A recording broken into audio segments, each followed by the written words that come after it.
Welcome to Twilight Tale, where history meets rest. Tonight, we're diving into a world far from the comforts of modern life, a place where survival was a daily struggle. Imagine yourself in ancient Rome, but before you get too comfortable, let's see if you would even make it through the day. In this episode of Boring History for Sleep, we're going to explore a time when the simplest of actions could lead to a life or death situation. So settle in, get cozy, and let the slow pace of history lull you into sleep as we uncover why surviving a single day in ancient Rome might be more challenging than you think. It is said that Rome does not wait for the sun. Long before light lifts itself over the hills, before gold touches tile and stone, the city is already awake in its own way, breathing softly, listening, remembering. The morning begins not with sound, but with weight. Your eyes open in a blue-gray hush, a color that belongs neither to night nor to day. The ceiling above you is low and shadowed, its beams darkened by years of smoke. The air is cool, carrying the faint scent of ash, damp stone, and something older, dust that has known many mornings before this one. You breathe carefully, as though the room itself might be listening. Survival in this place begins before thought.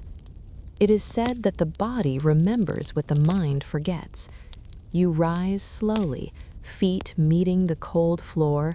The stone holds the night's chill, and for a moment you remain still, allowing the silence to pass through you. In the corner of the room, a small household shrine waits, simple, worn, easily overlooked. A figure smoothed by touch and time, a bowl once filled with offerings. You wash your hands. The water is cold, drawn from yesterday's jar. You let it run over your fingers, not to clean alone, but to prepare. Some believe the spirits of the home linger in these hours, neither asleep nor fully awake, watching for carelessness. You nod your head, not deeply, not loudly, just enough. It is said that the gods do not demand much, only remembrance. You step toward the doorway. Here the morning holds its breath. The threshold is not merely wood and stone, it is a line between safety and exposure. You pause, foot hovering, recalling the order taught long ago. Right foot first, always. The wrong step does not bring thunder or flame, it brings something quieter, a day that leans slightly against you, a moment that slips when it should hold. You cross. Outside, the street waits. Rome at dawn is not the Rome of marble and triumph. It is narrow here, close. The stones beneath your feet are slick with yesterday's remnants, water, refuse, traces of lives that passed through the dark. The street smells of night, sour wine, damp earth, smoke that never fully leaves. Somewhere a dog shifts in its sleep. Somewhere else a door closes too quickly. Every sound carries meaning now. Whispers tell us that in Rome, mornings are negotiated rather than given. You listen as you walk. A voice raised too early can draw attention. A glance held too long can invite memory. You keep your gaze soft, your pace measured. This is not fear, it is fluency. Water must be fetched before the city stirs. You follow familiar turns, guided more by habit than sight. The sky above is slowly lightening, but the streets remain dim, framed by leaning walls and hanging cloth. At the fountain, figures are already gathered, silent, patient, careful not to stand too close. You take your place without comment. The fountain does not rush, it never has. Water spills from the mouth of carved stone, catching the faintest hint of dawn. You watch it fill your vessel, listening to its sound, steady, untroubled. It is said that water remembers everything it touches, pipes, hands, lips. You accept it anyway. Everyone does.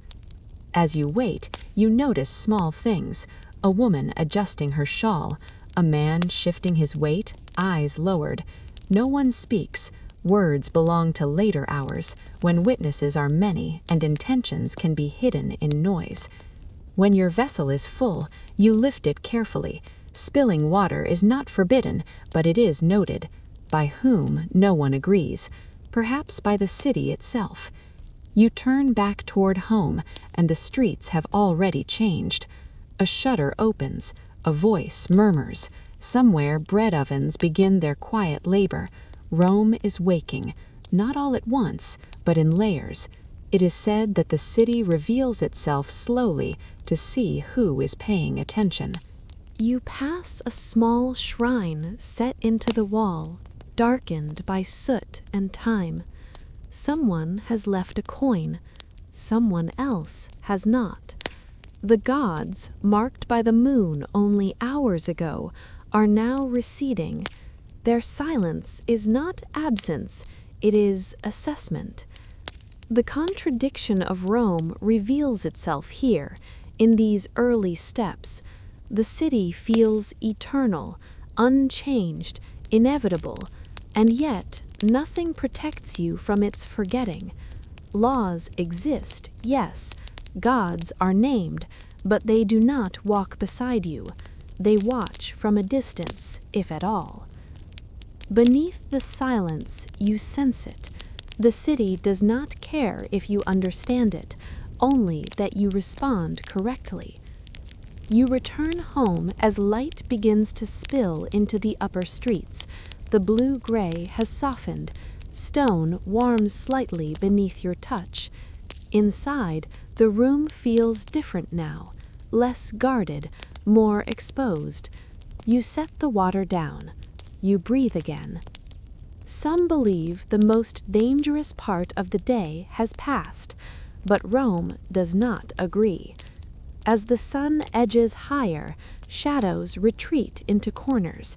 The city grows louder, more visible, more forgiving, perhaps, but only on the surface. What was decided in silence cannot be undone by daylight. You have survived the morning not through strength nor knowledge, but through restraint, through memory held together by habit, through gestures small enough to go unnoticed. And yet, even now, uncertainty lingers. Perhaps you forgot something, a word unspoken, a glance misread. Rome keeps its own ledger, written in dust and echo rather than ink. It is said the city remembers even when you do not. As the rooftops catch fire with morning light, you stand still for a moment. You listen, not for danger, but for absence, for the quiet confirmation that you are still allowed to remain. The sun clears the rooftops at last. The test is over, for now. Tomorrow the city will ask again, and memory, like breath, may fail when it is needed most. It is said that hunger does not arrive suddenly. It waits. Before dawn, before light remembers how to rise, you are already awake. Not because you wish to be, but because the body knows. Hunger is not sharp yet. It is dull, patient, like a low tide pulling gently at the edges of thought. It rests beneath the ribs, neither painful nor absent, only present, constant, faithful. You step outside while the sky still holds its breath. The street is quiet, wrapped in that fragile hour marked by the moon only moments ago. Stone walls lean inward, as if listening. The air carries the faint memory of smoke, damp earth, and yesterday's bread, now gone. You follow the path without thinking, guided by routine learned long before hunger learned your name. Ahead, a line is already forming. It is said that those who arrive late are never truly late, only forgotten. You take your place among the others. No one speaks. Breath fogs softly in the cool air, then disappears. Feet shuffle against stone, careful not to disturb the silence more than necessary. You do not look at faces. Faces invite comparison, and comparison invite despair. Instead, you watch the ground. Dust gathers between stones, tracing patterns no one reads. Bread is survival here, not metaphor, not comfort, survival. Some believe that Rome is fed by the will of the gods. Others whisper that it is fed by ships that cross dark water from places most citizens will never see. Africa, Sicily, Egypt, names spoken softly, as if distance itself might hear. Grain moves across the sea in wooden bellies, carried by wind that obeys no one. The ships may arrive, or they may not. Rumors pass through the line like shadows. Someone heard a storm turned the fleet away. Someone else heard the grain was delayed, diverted, claimed by officials whose names are never spoken clearly. Whispers tell us that truth grows heavier as it moves, bending under its own weight until it no longer resembles itself. You wait. Time behaves differently here. Minutes stretch, then collapse. The sky begins to pale, a slow unveiling of gray into blue. A bird calls once, then falls silent, as if reconsidering. Hunger tightens, not dramatically, not cruelly, just enough to remind you that waiting has a cost. Ahead, the bakery door remains closed. It is said that bread is born in fire.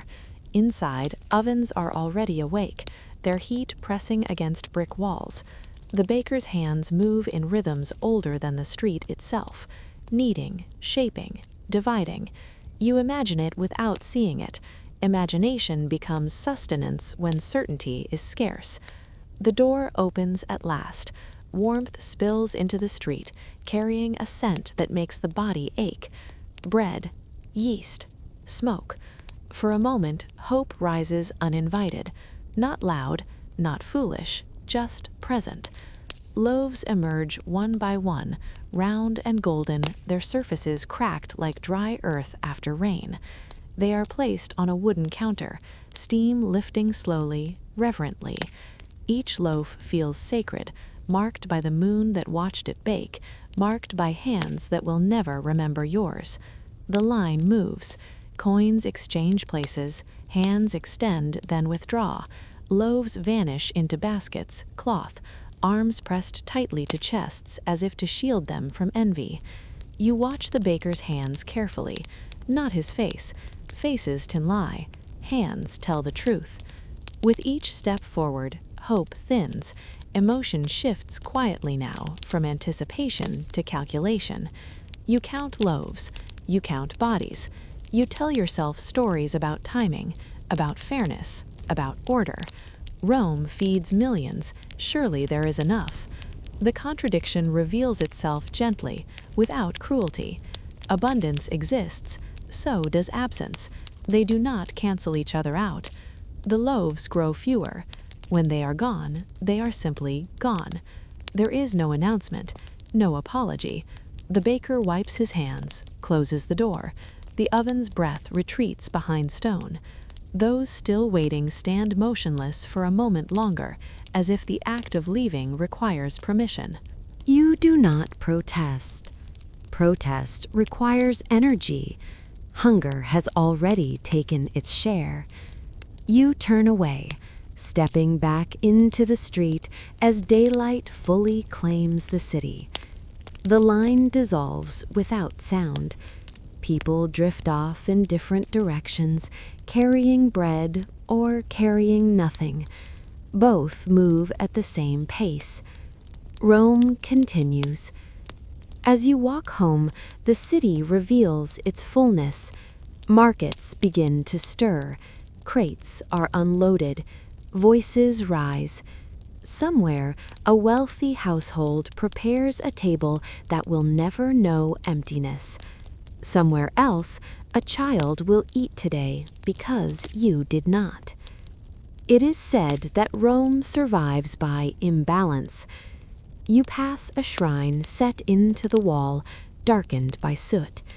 Someone has left a crust of bread there, placed carefully, reverently, an offering, or a reminder. The gods accept gestures, not explanations. You reach your doorway. Inside, the room feels unchanged, yet heavier. You set down what you carry, which is nothing. The bowl waits on the table, its surface worn smooth by years of use. It reflects the light softly, faithfully. It does not ask questions. Crumbs cling to the air, but not to you. The day unfolds. Hunger becomes quieter, then louder, then quieter again. It teaches patience, then forgetfulness, then patience once more. By dusk, the city is glowing, lamps lit, voices softened by wine and fatigue. The smell of cooking drifts through the streets, finding you even here. You sit with the bowl untouched. Beneath the silence, something settles. Not anger, not grief, something slower. Acceptance, perhaps, or the understanding that survival does not always fail loudly. Sometimes it simply does not arrive. Perhaps it was never meant to. As night deepens, the moon returns, marking stone and roof with silver. Somewhere beyond the horizon, ships move or do not. The grain sleeps in darkness or waits in holds or is already gone. Some voices only echo when we are ready to listen. You close your eyes. The bowl remains empty. The city does not notice. The silence is complete. It is said that water remembers every hand that has touched it. Before the city fully wakes, before voices gather their strength, you find yourself standing before a public fountain. The stone basin is wide and worn smooth, its edges softened by centuries of palms and offerings. In its surface, your reflection trembles, not because you move, but because the water never truly rests. It shivers gently, as though breathing. Above you, the sky is pale, marked by the moon only moments ago. The fountain's carved mouth spills water endlessly, faithfully, as it has since before your name was known. The sound is calming, almost sacred, a constant murmur, like a prayer spoken too many times to count. This water has traveled far. Some believe it begins in distant hills, where mist gathers at dawn and stone sweats quietly in the cold. There, springs rise from the earth's hidden chambers, guided into channels shaped by hands long turned to dust. Aqueducts carry it across valleys and fields, over arches that march toward the city like solemn guardians. Stone veins, older than memory, deliver life to Rome. You trust it because everyone does. You cup your hands and drink. The water is cool, refreshing, gentle against the tongue. It washes the night from your mouth, the sleep from your eyes. Around you, others do the same, washing faces, filling jars, splashing wrists. No one hesitates. The ritual is shared, unquestioned. Beneath the silence, the city accepts the offering. As the morning grows warmer, you move toward the baths. They rise from the streets like temples of steam and stone, their entrances framed by columns darkened with age. Inside, the air thickens. Warmth gathers around you, heavy with moisture and echo. It is said that the baths are where the city exhales. You step across the threshold and leave the dust of the streets behind. Here, marble floors gleam faintly through mist. Water pools in vast basins, its surface broken by slow ripples. Steam curls upward, veiling ceilings painted with stars and patterns that mimic the heavens. Sound softens in this place. Voices echo and blur, losing their sharp edges. You lower yourself into the water. Heat spreads gently through your body, loosening muscles, quieting thought. The water holds you without judgment. In this chamber, survival feels assured. The world beyond the walls, its hunger, its fire, its law, seems distant, almost imagined. Here, there is only warmth and breath. Some believe the baths cleanse more than the body, that worries dissolve here, carried away in steam, that the gods linger in the vapor, unseen but attentive. You close your eyes and let the water rise to your shoulders, trusting in the ritual as countless others have before you. Steam blurs the edges of bodies and thought. Time loosens its grip. Minutes stretch, then dissolve. You drift between wakefulness and something softer. The water laps quietly against stone, against skin. It feels endless, generous, alive. And yet, whispers tell us that water carries more than comfort. Beneath the surface, beneath the warmth and the shared silence, something else moves. Not visible, not named. Illness, the ancients would later say, though even that word feels too solid. Here it has no shape, no voice. It does not announce itself with pain or warning. It simply travels. The same water that washed dust from your hands now touches another's skin. The same current that soothes your breath has passed through pipes lined with mineral and residue, through basins where countless bodies have rested. It has known fever and sweat, wounds and weariness. It remembers them all. You cannot see it. You cannot avoid it. Some believe prayers can purify water. Others leave offerings, coins dropped into fountains, whispered words cast into the flow. But the water does not change its course. It moves as it always has, guided by gravity and stone, indifferent to hope. The contradiction reveals itself slowly. Water is life. Without it, the city would crumble into dust. And yet, it is also a veil, hiding what travels unseen. The gift and the risk are inseparable. You rise from the bath feeling lighter, renewed. Steam clings to your skin as you step back into cooler air. Your reflection wavers in polished stone, just as it did in the fountain at dawn. You do not linger on the thought. There is no reason to. Outside, the day has matured. Sunlight spills into streets, catching on wet pavement and copper pipes. Fountains continue their endless song. Children play at their edges. Vendors rinse produce, trusting the same flow. Rome thrives on this movement, this circulation of water and faith. It is said that cities, like bodies, depend on what moves through them. As evening approaches, you return once more to the fountain. The moon has risen again, marking the stone with silver. The water looks darker now, deeper, reflecting stars that tremble with every ripple. You pause, watching the surface settle after a drop falls. Ripples fade. You feel well, refreshed, clean. Whatever unease lingered earlier has dissolved in warmth and routine. The city hums around you, alive and untroubled. And yet, somewhere beyond thought, something else has already begun. Perhaps it was decided in the hills where the water first gathered.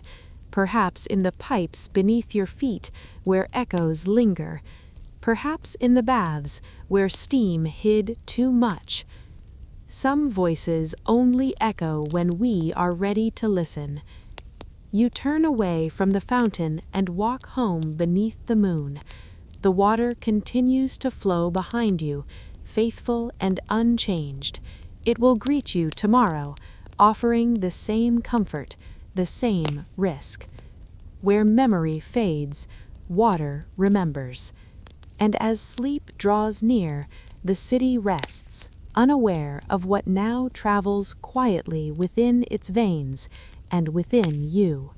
It is said that every market has a heartbeat, not loud enough to hear, but steady enough to feel, especially when you stand still. The chapter begins with a single coin resting briefly on a scale.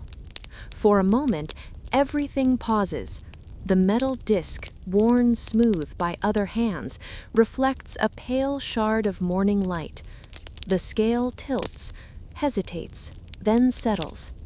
That breath of time, no longer than a sigh, is where judgment lives. Not law, not fairness, judgment. Around you, the market exhales. Stalls line the square like open mouths, their wooden frames scarred by years of exchange. Cloth awnings stir gently, marked by the moon only hours ago. Baskets sit half-filled, crates are stacked and restacked, as if their order itself were negotiable. Voices remain low, not from politeness, but from memory. The market remembers everything. You step forward carefully. Survival here does not depend on strength or speed. It depends on knowing when to speak and when silence is safer. Words are currency too. Poorly chosen ones linger longer than debt. You offer a nod, not a greeting. Greetings invite conversation, and conversation invites mistakes. Whispers tell us that markets are not built of stone alone. They are built of reputation. You watch before you act. The way a vendor's fingers linger on the scale. The way eyes flick upward when a stranger approaches. Nothing is accidental. Every gesture has been practiced, refined, repeated until it feels natural enough to trust and unnatural enough to doubt. You place your coin down again. The scale answers with its quiet truth. Too light, or perhaps just light enough to question. The vendor does not accuse. Accusations create witnesses. Instead, he adjusts the weight slightly, smiling without warmth. You understand the invitation. You can argue, or you can accept. You accept. It is said that in Rome, trust is thin because memory is long. You move on, measuring each step. The market breathes in waves, quiet surges of movement, then stillness. Somewhere a deal is struck, somewhere else one dissolves without sound. You hear the soft scrape of pottery, the whisper of grain poured from sack to sack. Each sound carries meaning beneath its surface. You bargain carefully, not too eagerly, not too slowly. Desire is a weakness here, easily scented. You ask the price once, never twice. Asking twice suggests desperation. Desperation attracts correction. The goods are humble: oil, dried fruit, a small piece of cloth. Enough to last, not enough to draw attention. You feel the weight of eyes without meeting them. To be seen too clearly is to be remembered later. To be remembered is to be weighed again under less favorable light. The contradiction emerges softly, like dust rising from stone. The market sustains life. Without it, the city starves, and yet it consumes the careless with equal appetite. Abundance and loss sit side by side, indistinguishable until it is too late. You are always one exchange away from failure. Some believe the gods watch markets closely, that Mercury listens for dishonest scales, that Fortuna drifts unseen between stalls, favoring one hand then another. Others believe the gods learned long ago to look away. Mortals do this well enough on their own. Beneath the silence, there is competition, not loud, not violent, quiet, patient, enduring. Each vendor knows the limits of the others. Each buyer knows how far their coin will stretch before it tears. You pass a stall where weights are displayed openly, polished and precise. The vendor's reputation precedes him like incense. You consider stopping, then do not. Honest merchants charge for honesty. Today, restraint matters more. The sun climbs higher, shadows shorten. The market grows warmer, louder, heavier. Voices rise, but never fully. The rhythm remains controlled, ceremonial. This is not chaos, it is choreography refined over centuries. Somewhere, a man laughs too loudly. You do not look. Memory is long. By midday, your purse feels lighter, not empty, but changed. You count what remains, not to reassure yourself, but to recalibrate. Survival narrows here, adjusting itself like breath in thin air. You remind yourself that wanting less is a form of wealth. As the afternoon drifts toward evening, the market begins its slow retreat. Stalls close one by one, wooden frames folding inward. Cloth awnings are tied down, shadows deepening beneath them. Unsold goods are gathered, not mourned. Loss is expected. It is built into the design. Daylight fades without ceremony. You walk home as the square empties, footsteps echoing more clearly now. The air cools, dust settles. What remains of the market is quieter, but not gone. It lingers in the mind, replaying exchanges, revisiting choices. You think of the coin on the scale, how briefly it rested, how quickly it judged you. At home, you lay out what you have acquired, modest, sufficient. You resist the urge to imagine what more might have been possible. Imagination can be dangerous when it lingers on absence. It is said that survival is not about gaining, but about avoiding subtraction. Outside, the moon rises again, marking stone and memory alike. Somewhere, the market sleeps, but lightly. Tomorrow, it will breathe again, ready to weigh you once more. Perhaps it was never meant to be fair. Perhaps it was only meant to be endured. Some voices only echo when we are ready to listen. You close your eyes. The scales rest in darkness, and silence, at last, tips in your favor. It is said that fire never truly sleeps. It only pretends. The night begins with a small flame trembling beside your bed. A simple oil lamp, its clay body darkened by touch and time, rests on a low shelf against the wall. The wick bends slightly, glowing amber, breathing in slow pulses. Light gathers and retreats, as if uncertain whether it should remain. Outside, the city has quieted. Inside, the flame listens. The room is close and familiar. Wooden beams cross overhead, stacked one upon another in careful impatience, each bearing the weight of the next. They smell faintly of age, of smoke absorbed over years, of warmth that has lingered too long. Somewhere nearby, oil is stored in narrow vessels, sealed but never entirely safe. It is said that oil remembers fire, and fire remembers oil. You lie down slowly. Fire has already served you tonight. It warmed your food, softened grain into something edible, chased away the damp of evening. It offered light when darkness pressed close. It has been kind. It always is, at first. The lamp's glow stretches shadows across the walls. They move gently, almost rhythmically, like a quiet procession. You watch them without thinking, breath deepening, thoughts loosening. The city beyond your walls exhales, footsteps fading, voices dissolving into distance. Some believe the night belongs to fire. Outside, watchmen begin their rounds. You hear them faintly through the walls, the measured tap of staff against stone, the low call passed from street to street. Their presence is comforting, a reminder that someone is awake. Yet even they cannot see everything. Their eyes skim the surface of the city, not its hidden chambers. Beneath the silence, the flame waits. You close your eyes. Sleep arrives not as a sudden descent, but as a gentle sinking.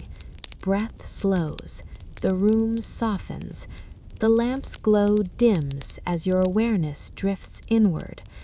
Wooden beams creak quietly as the building settles into itself, remembering other nights, other sleepers.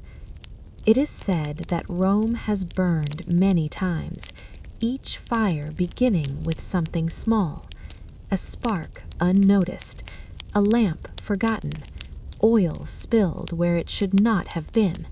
Fire does not announce its intentions, it listens, it watches, it learns the rhythms of sleep, the moments when vigilance fades. You dream, perhaps of warmth, perhaps of light. Fire is generous with images.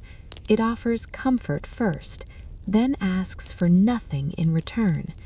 The contradiction rests here, breathing gently, comfort and destruction sharing the same breath. The lamp gutters slightly. A draft slips through the room, drawn by the cooling night. The flame leans, then steadies. Smoke curls upward in a thin ribbon, dissolving before it can gather. You do not wake. There is no reason to. Everything appears as it should be. Somewhere in the building, someone shifts in their sleep. A floorboard sighs. Oil rests quietly in its vessel, waiting. Fire listens. Outside, the watchmen pass again. Their voices are farther now, softened by distance and stone. They carry buckets, hooks, bells, but they also carry fatigue. They cannot look into every window. They cannot smell every wisp of smoke before it learns how to hide. It is said that fire is patient. In forgotten corners of the city, embers glow beneath ash, remembered but unattended. Kitchens cool, hearths dim. Lamps like yours remain, scattered across the sleeping city like stars fallen to earth. You turn slightly in your sleep. The lamp flickers again, its flame thinning. Oil lowers imperceptibly. The wick darkens at the tip. Smoke thickens for a moment longer than before, brushing the beam overhead. Wood absorbs it without complaint. Wood has learned to be silent. Beneath the silence, something shifts. Fire does not rush. It does not need to. It waits for alignment, for breath, for oil, for wood pressed too close. It waits for the exact moment when waking would be too late. You dream of nothing now. Perhaps of warmth fading, perhaps of breath becoming shallow. The body senses change before the mind understands it. A faint irritation at the back of the throat, a heaviness in the air, smoke imagined before it is real. Some believe the gods send warnings, a dream, a sound, a sudden waking. Others whisper that survival depends less on signs than on chance, on waking in time. The lamp trembles once more. This time, the smoke lingers. It gathers near the ceiling, darkening slowly, patiently. It moves along the beams, tracing their lines like fingers learning a path. Still, you sleep. Fire does not need you awake yet, it only needs you unaware. Outside, the city remains calm. Stars mark the sky. The moon, marked by its own scars, watches from above. Rome rests beneath it, layered in wood, oil, and breath. Where memory fades, fire remembers. It remembers every night it has been trusted, every time it was invited close for comfort, every moment it was left alone with sleeping walls. Perhaps it was never meant to be tamed. Perhaps it was only meant to be borrowed.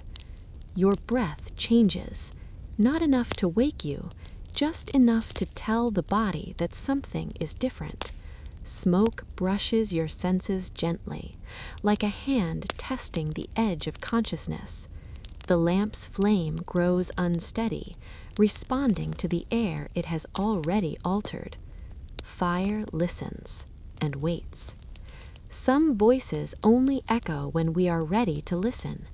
Whether you wake now or later, or not at all, the decision has already begun to form, not in the flame, but in the space between sleep and awareness. The night holds its breath. It is said that long before the gates open, the arena is already awake. Beneath the silence of the sleeping city, beneath layers of stone warmed by yesterday's sun, there is movement, not loud, not hurried, a careful tending, a ritual performed out of sight where sand is sifted and spread as evenly as prayer. Each grain is turned, smoothed, prepared to receive what it has received many times before. You stand below the arena, though you will never stand upon it. Here the air is cool and smells faintly of iron and dust. Corridors curve like veins beneath the massive structure, lit by oil lamps whose flames barely disturb the shadows. The walls are scarred, bearing marks left by hands, chains, and years. This is where the city prepares itself, not for celebration, but for balance. You are not a fighter. You will never hear the roar from the center of the sand. And yet your survival is shaped here. Some believe the arena is Rome's heart. Others whisper it is its wound. A place where order is fed by spectacle, where fear is transformed into ritual so it can be controlled, measured, repeated. Beneath the silence, resources flow inward. Grain that could have fed the hungry is redirected. Coin that could have softened hardship is spent on stone, iron, and blood. Animals are brought from distant lands, their journeys ending here, unseen by those who paid for the privilege. Armor is polished, gates are tested, everything is checked twice. The arena demands certainty. Mercy, however, flows outward, not slowly, not gently. It is expelled, trained to leave without resistance. Mercy is not useful here. It complicates the pattern. The contradiction rests in this exchange. Ritualized death sustaining order, calm maintained by cruelty refined into tradition. You feel this long before you understand it. In the streets above, prices rise without explanation. Meat becomes rarer, oil costs more, the baker's scale tilts just slightly against you. The market grows sharper, less forgiving, coins disappear faster. No one mentions the arena, yet its shadow lengthens across every transaction. Some believe this is coincidence, others know better. The laws grow heavier, too, not dramatically, no grand declarations, just subtle shifts. Punishments harden, forgiveness narrows. The city becomes quieter in places where voices once lingered. People walk with eyes lowered more often now, steps measured, words chosen carefully. The arena does not need you inside it to shape you. It is said that when the arena prepares, the city tightens its breath. You pass its outer walls at dusk sometimes. They rise impossibly high, curving away from you, catching the last light of day like a sleeping mountain. From the outside, it is beautiful, arches stacked upon arches, stone carved with patience and power. It promises stability, permanence, Rome made solid. You never hear the screams from here. Instead, you hear the quiet, the anticipation that settles into stone overnight, the sense that something must be given and that giving will be shared by all, whether they attend or not. Whispers tell us that the arena was never built only for those who fight. It was built for those who watch, and more importantly, for those who do neither but live beneath its consequences. You think of the men and women who will enter through hidden doors at dawn. You do not know their names. You do not need to. Names are heavy things in a place designed to erase them. What matters is their role, to absorb the city's excess fear, anger, longing, and return it as spectacle. This exchange keeps the city orderly. It is said that Rome learned long ago how to redirect chaos. In forgotten corners of the earth, rulers burned villages to prove power. Rome built an arena instead. The fire is contained here, the violence scheduled, the crowd instructed when to shout and when to fall silent. Order emerges from ritual repetition, and yet, you feel what is lost. You feel it in the way laughter fades more quickly now, in the way neighbors speak less freely, in the way the night feels heavier, as though something unsaid has settled into the air. Beneath the silence, something contracts.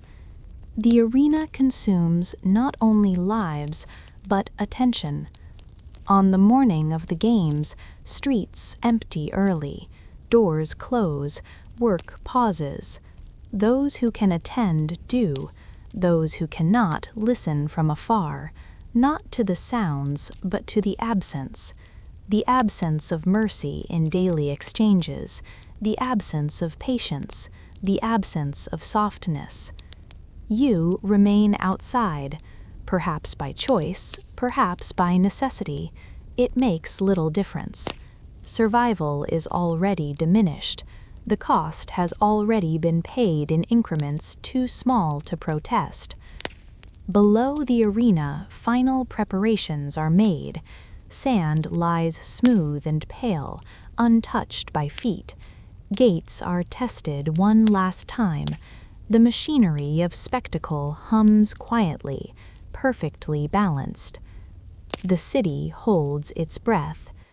It is said that the most important moment is not when the gates open, but the moment just before, when everything is ready, when nothing can be undone. You sense it from afar. Prices will rise again tomorrow. Laws will harden a little more. The streets will remain quiet for reasons no one names aloud.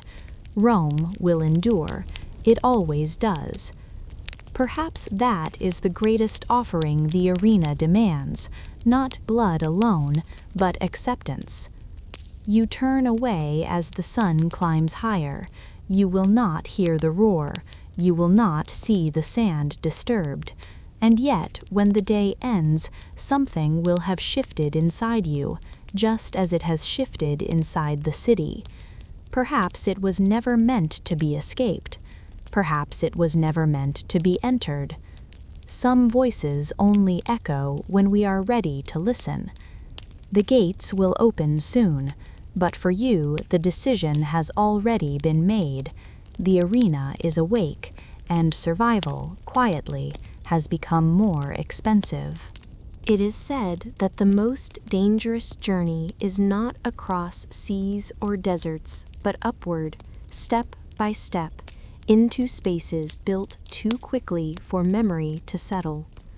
The night begins with your foot testing a wooden stair. You do not commit your weight at once. You press lightly, listening. The step answers with a low sound, neither a crack nor a promise, just a reminder. The stair has been here before you, and it will decide, quietly, how much of you it can hold. Homes in Rome do not grow outward, they rise. Stone below, wood above, floor upon floor, each one thinner than the last, as if the building itself grows weary of carrying lives.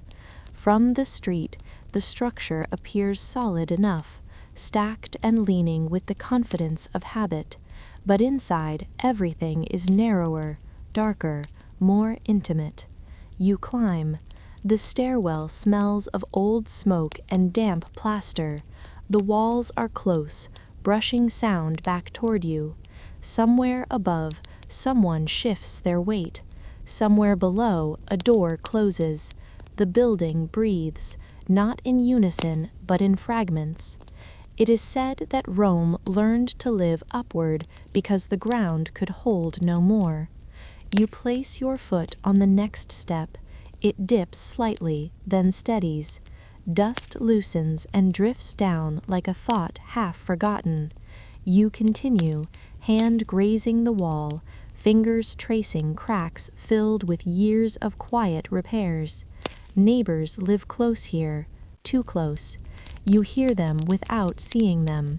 A cough through plaster, a murmured prayer, the scrape of pottery being set down carefully. Lives layered one atop another, sharing beams, sharing air, sharing risk. Closeness breeds familiarity. Closeness also breeds danger. As the outline deepens, the building speaks more clearly. Wood creaks, not in protest, but in memory. Each sound tells a story of weight added slowly over time. Another family, another bed, another lamp. Each addition made sense on its own. Together, they lean. Gravity waits patiently. You reach your level and pause.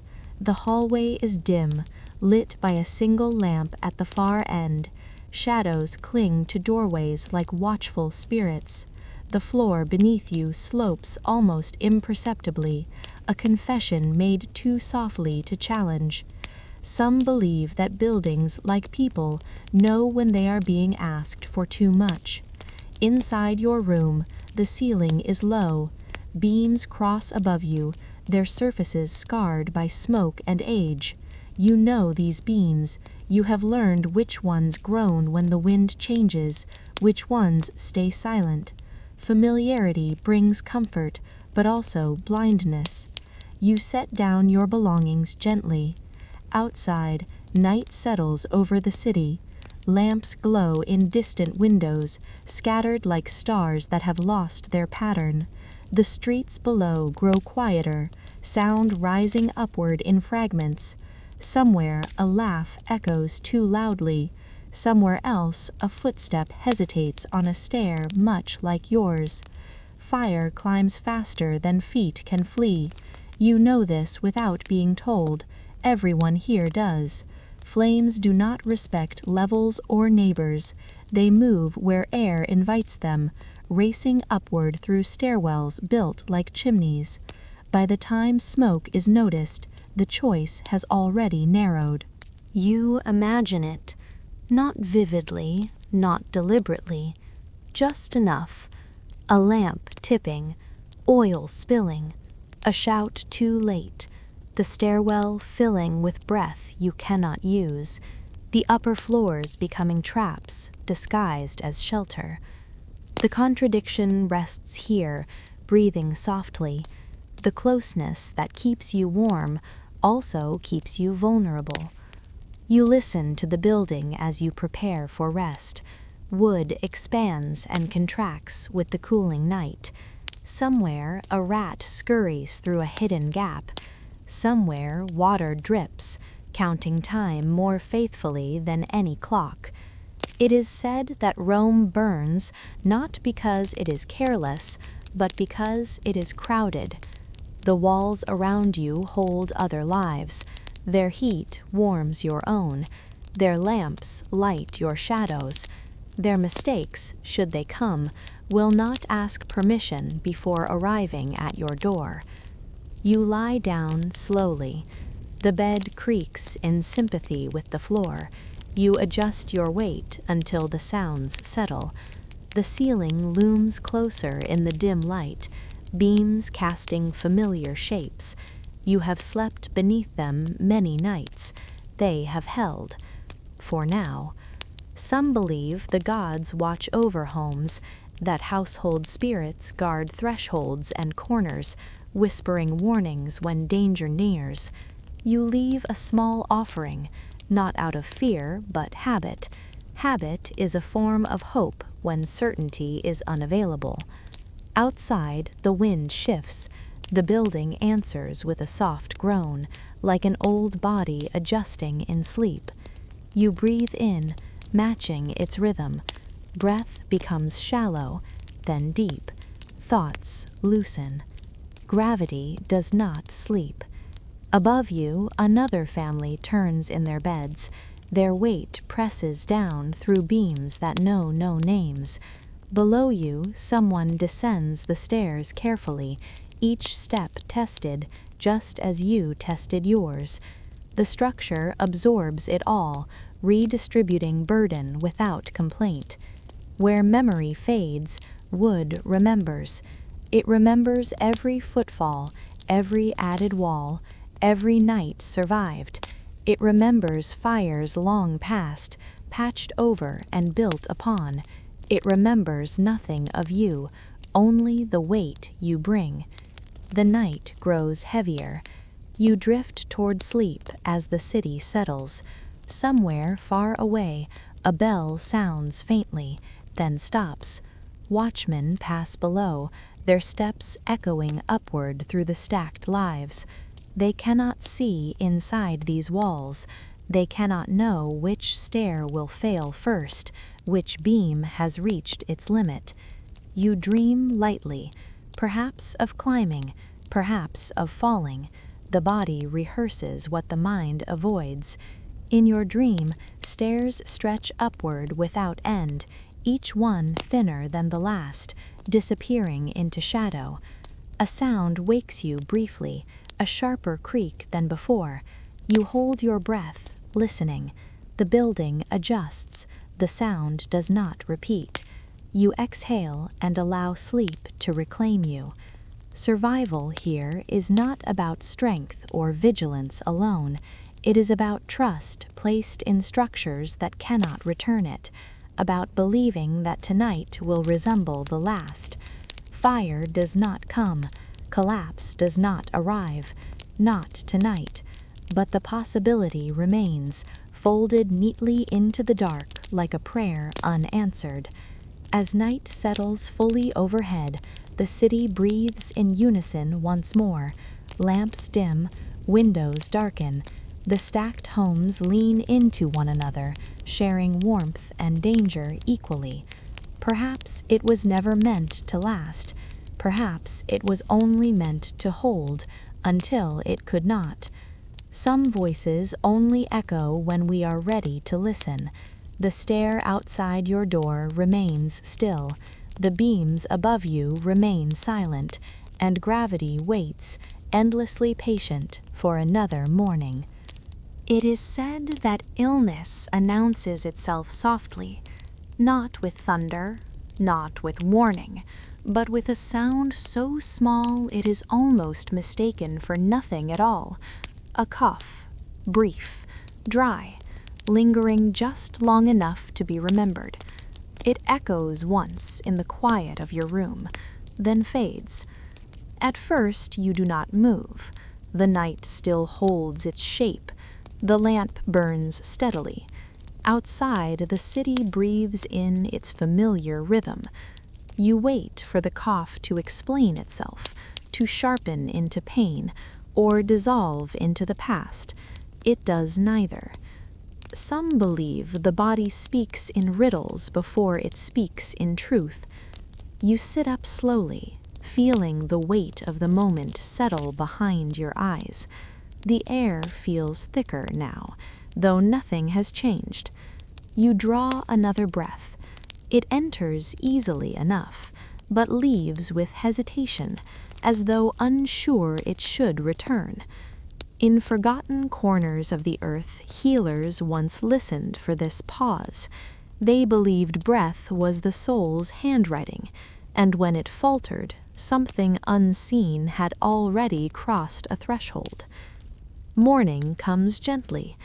Light enters the room without ceremony, touching stone and wood as it always has. The city wakes around you, unconcerned. You rise and dress, moving carefully, testing yourself the way one tests unfamiliar ground. Another cough arrives, quieter but closer now. You swallow it down. Remedies appear quickly. Someone brings herbs wrapped in cloth, their scent sharp and ancient. Leaves crushed between fingers, steeped in water warmed by fire. You drink obediently, grateful for the ritual if not the taste.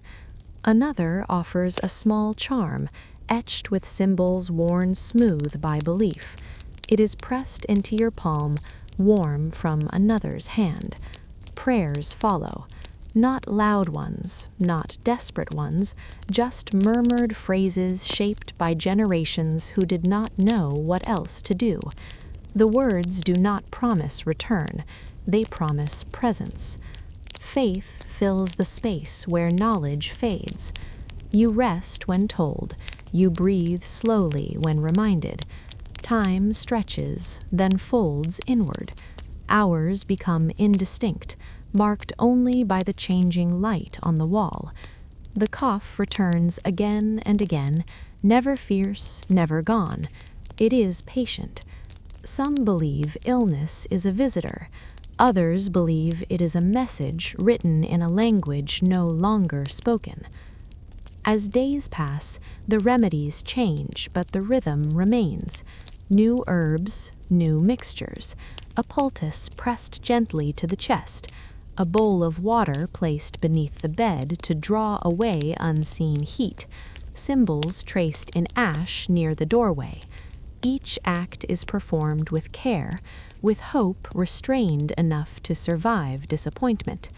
The contradiction rests here, breathing quietly, care without cure.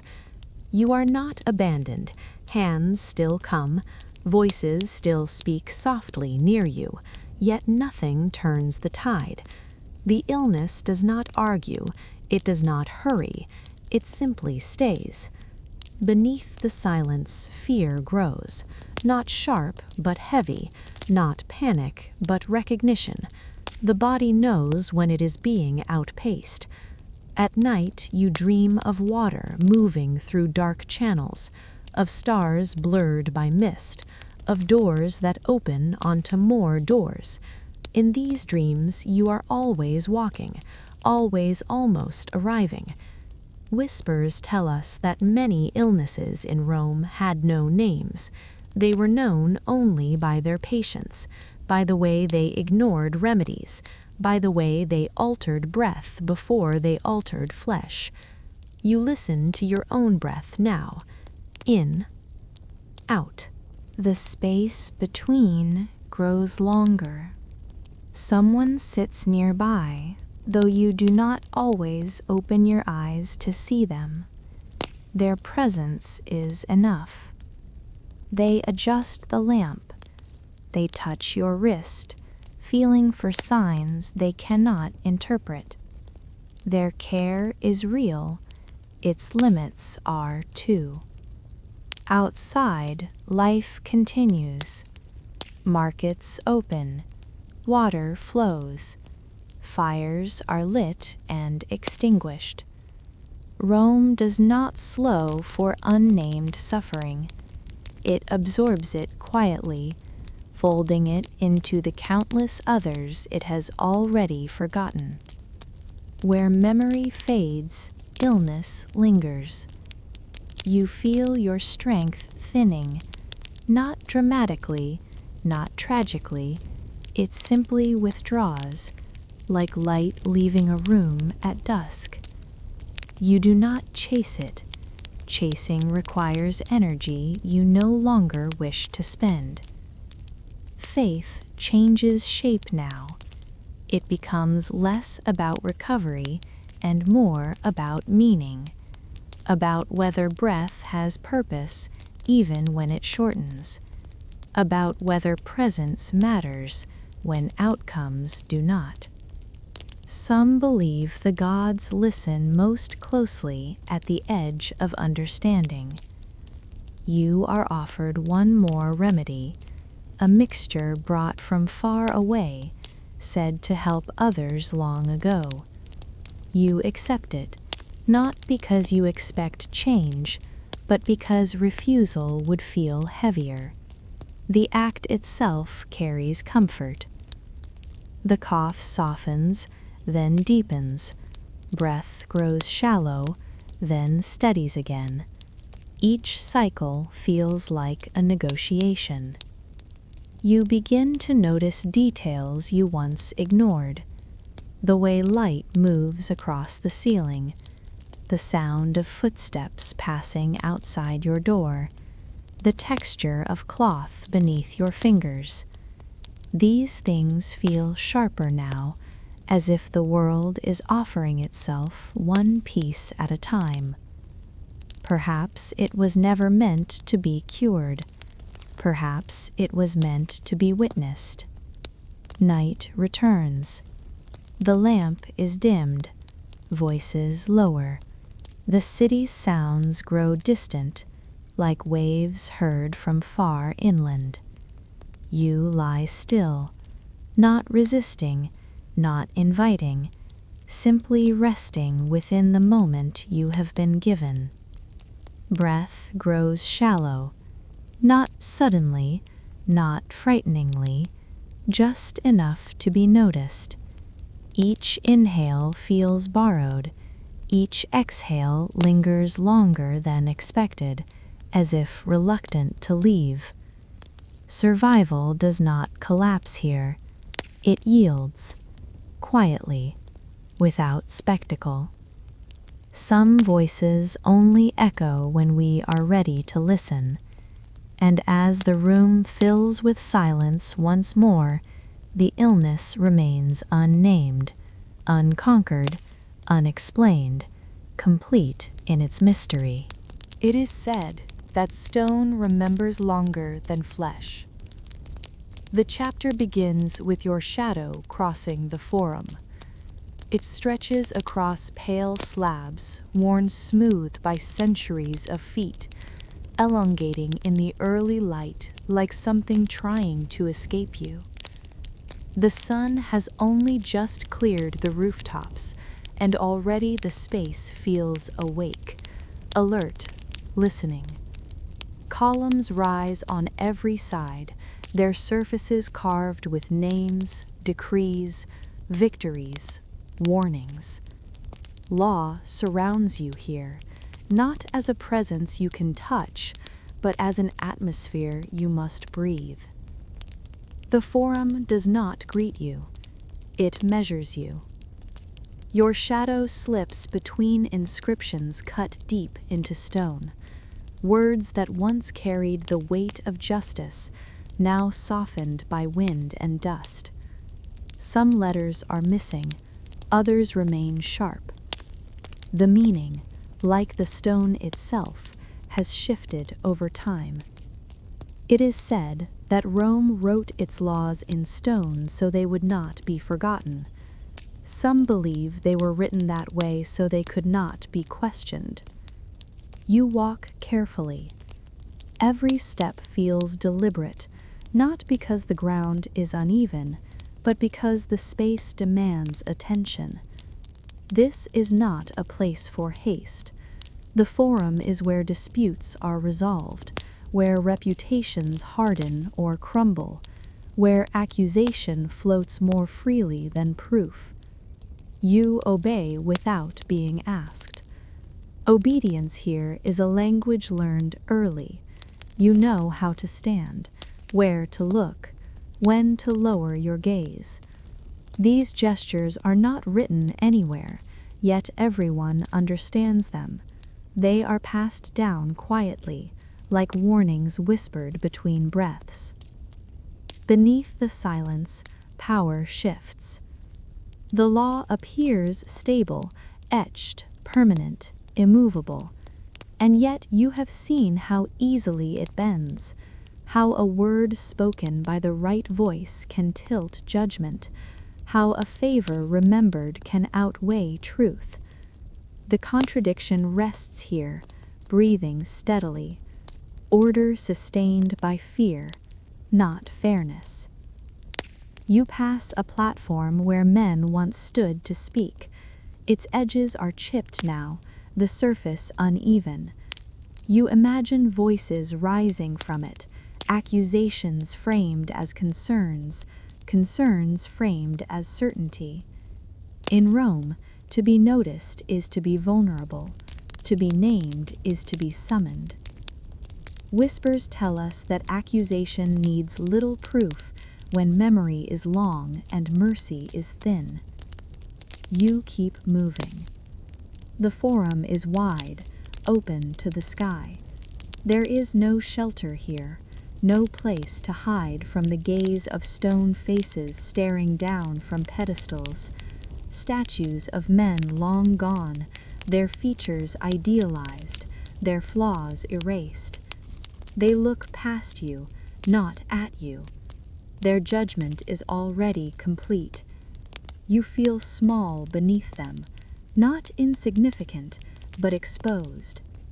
Some believe the gods once walked this ground, that they listened to disputes and guided outcomes.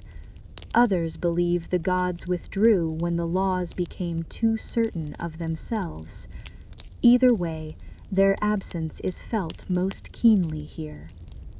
You think of the stories you have heard, of men accused without witnesses, of families undone by a single charge spoken too loudly, of justice delivered swiftly when it favored the powerful and slowly when it did not. The law does not need to be cruel to be dangerous. It only needs to be uneven.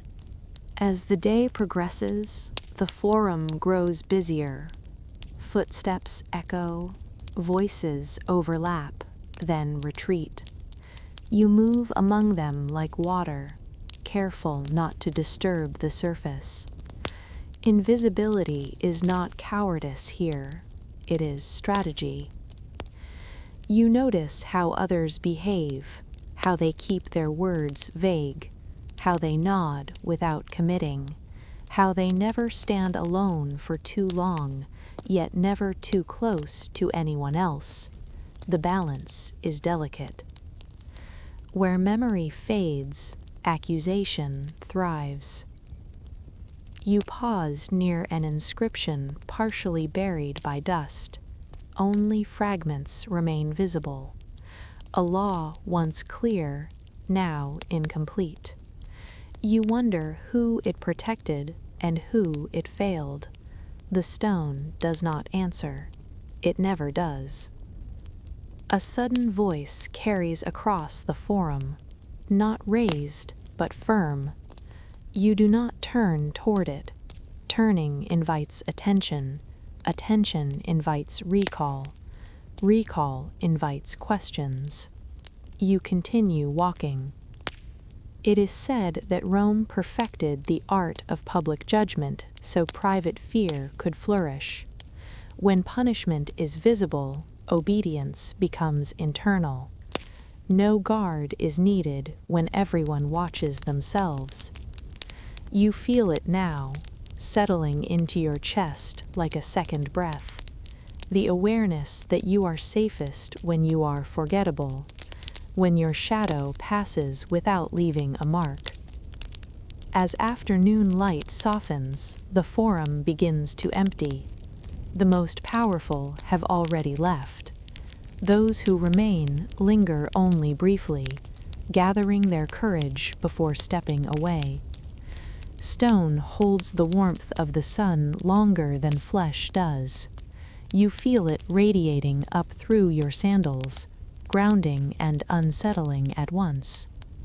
You think of shelter, not walls or roofs, but protection, a place where law cannot reach, where judgment softens into understanding. Such places exist in stories. In the forum, they do not. The contradiction deepens. The space meant to uphold order offers no refuge to those caught within it. You walk toward the edge of the square. Your shadow shortens as the sun lowers, clinging closer to your feet. Soon, even that will fade. You welcome the thought. Footsteps echo behind you. You do not know whose they are, and you do not look back. Looking back suggests guilt, or fear, or memory. You offer none of these. The sound grows fainter. Perhaps it was never meant to follow you. Perhaps it was only meant to remind you. As dusk approaches, the forum empties almost entirely. Columns cast long shadows that stretch like fingers across the stone. The inscriptions fall silent. The statues retreat into darkness, their faces softened by night. Your footsteps are among the last. They fade as you reach the far edge, swallowed by narrower streets, where stone gives way to shadow, and judgment loosens its grip. You breathe more easily here, not because you are safe, but because you are unseen. Some voices only echo when we are ready to listen. The forum remains behind you, unchanged, waiting for tomorrow's names, tomorrow's accusations, tomorrow's fear dressed as order. Survival, tonight, has been achieved not through justice or strength, but through absence. You disappear into the city, and the stone forgets you. It is said that the night does not arrive all at once. It settles. Above Rome, the stars are dim tonight, their light blurred by a thin veil of smoke that never fully leaves the city. It drifts upward from countless hearths and lamps, from kitchens cooling too slowly, from fires banked but not extinguished. The sky is not dark, not bright, only watchful, marked by the moon half hidden, like an eye that does not blink. Rome sleeps unevenly beneath it. You stand at your window, or perhaps just inside your doorway, listening. Night has its own language here, spoken in intervals, a distant shout that fades before meaning forms, the scrape of a sandal far below. Somewhere, a dog calls once, then falls silent, as if remembering where it is. You listen for bells. You listen for fire. The city has taught you to listen. It is said that those who survive the night do so not by sleeping deeply, but by waking lightly. You rest, but never fully. Breath comes slow, then pauses. The body learns this rhythm without instruction. Somewhere in the dark, danger learns it too. Rome at night is not empty, it is layered. Behind shuttered windows, lamps glow faintly, like embers tucked into stone. In narrow streets, shadows gather where light cannot reach. Rooftops stretch unevenly against the sky, stacked and leaning, each one holding memories of other nights, of cries swallowed quickly, of fires that climbed faster than warnings, of illness that passed silently from room to room. Beneath the silence, the city waits. The watch moves through the streets in fragments. You hear them pass, staff tapping stone, the low murmur of voices repeating familiar calls. They are meant to reassure. Sometimes they do. Sometimes they remind you how much they cannot see. Protection is incomplete by design. The watch cannot be everywhere. The bells cannot ring for every danger. Even when they do, sound travels strangely at night, caught by walls, softened by distance, mistaken for something else. You have learned not to trust your first interpretation. You listen again and again. Some believe the gods patrol the night unseen, that they drift above the rooftops, counting breaths, weighing fate. Others whisper that the gods sleep when Rome sleeps, leaving mortals to guard themselves. Tonight, the gods are silent. You notice how different the city feels now. By day, Rome presses outward, voices overlapping, bodies colliding, law and commerce shaping every step. By night, it contracts. Streets narrow, choices shrink, the margin for error thins like breath in cold air. You hear a sound that might be laughter or might be distress. The difference matters. You wait, listening for confirmation that never comes. Silence closes over it like water. It is said that the night reveals truths the day disguises. You think of the dangers that do not announce themselves: smoke without flame, illness without name, accusation without witness. The night gathers these possibilities and holds them gently, as if deciding which to release. Somewhere nearby, a lamp gutters.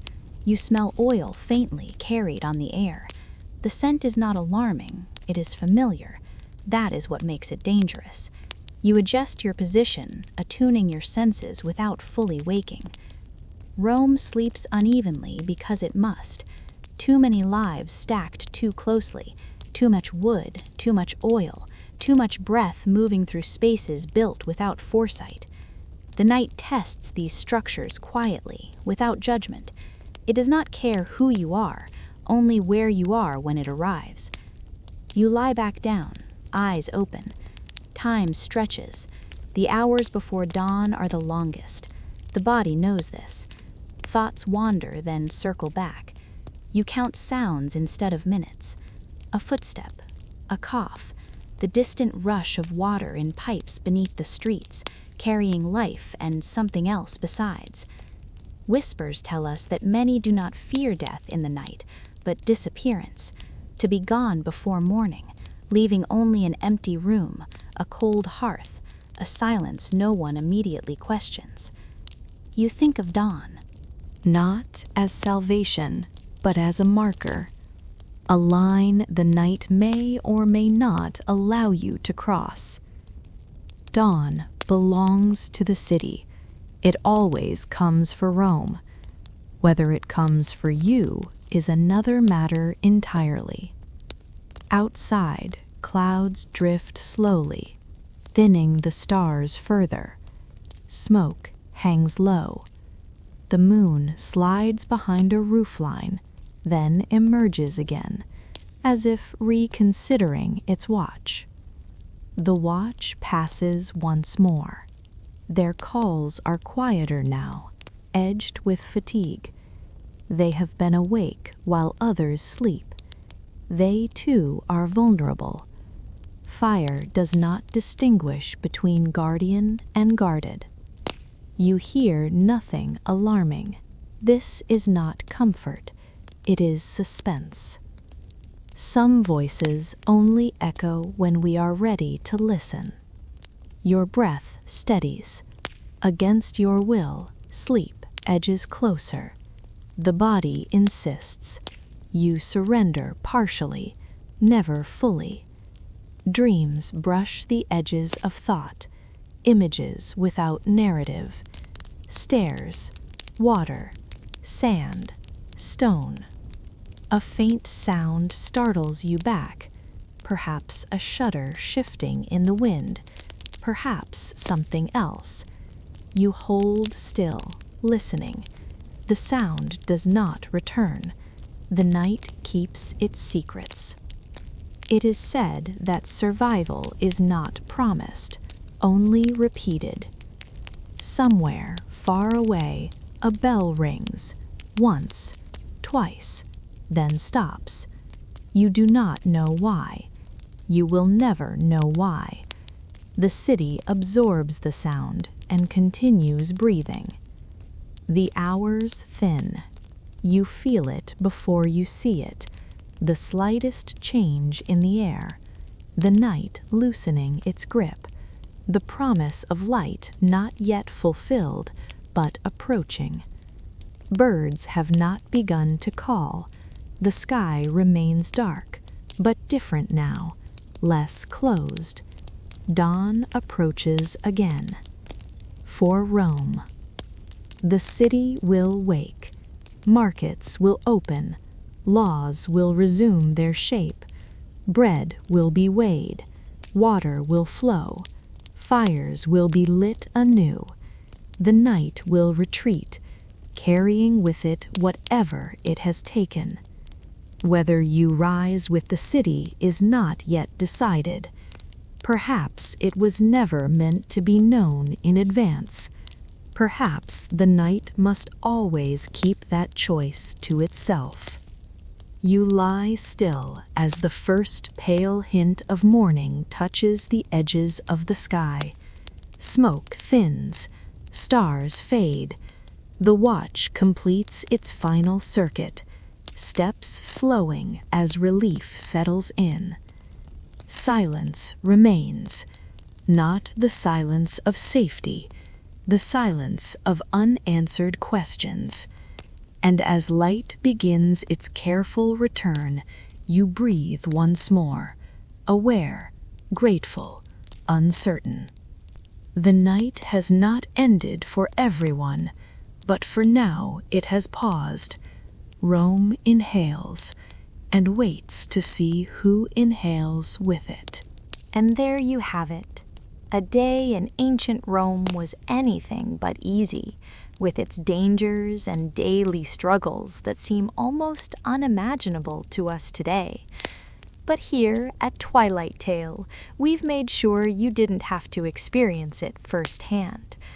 So as you drift off into sleep, remember, the past is often as hard to navigate as it is fascinating. Let it become part of your dreams, where even the toughest of times fade into the comfort of sleep. Thank you for joining me on this historical journey. Sweet dreams, and we'll meet again in the next tale when history whispers you to rest. Good night, traveler.